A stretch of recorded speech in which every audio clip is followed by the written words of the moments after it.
Once upon a time, in the dimly lit city of Willowbrook, a weary man named Ethan found himself walking home from work on a chilly, moonless night.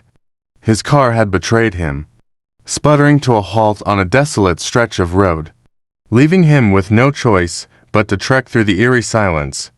The air was heavy with the scent of fallen leaves, and the only sound was the rhythmic echo of his footsteps on the cracked pavement. The distant streetlights cast long, ominous shadows, making him feel like a lone figure in a world asleep. Ethan's heart quickened when he noticed the subtle rustling of leaves behind him, like footsteps treading cautiously. He dared not look back, fearing what he might find. Instead, he picked up his pace, his mind racing with wild thoughts. Who could be following him at this late hour? As he turned the corner onto Elm Street, the sensation of being pursued grew stronger. His footsteps seemed to synchronize with those behind him, echoing eerily in the empty street.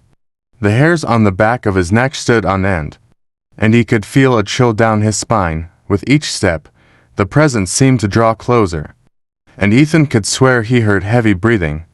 Panic gripped him, and he finally stole a quick glance over his shoulder, catching a fleeting glimpse of a shadowy figure trailing him.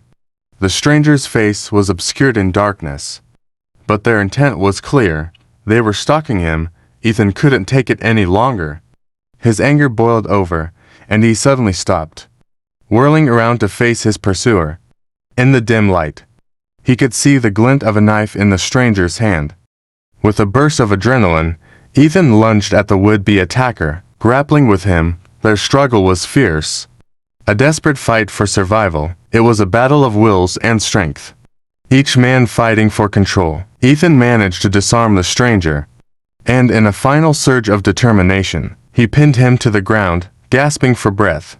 He whispered menacingly, "You won't harm anyone else." As the police arrived to take the stranger into custody, Ethan realized he had fought off his attacker. Overcoming the fear that had gripped him, he had turned the tables on his stalker, and the streets of Willowbrook were a little safer that night. The story ends with a sense of justice prevailing, and the listener left with a feeling of triumph and satisfaction as Ethan turned the tables on his would-be assailant.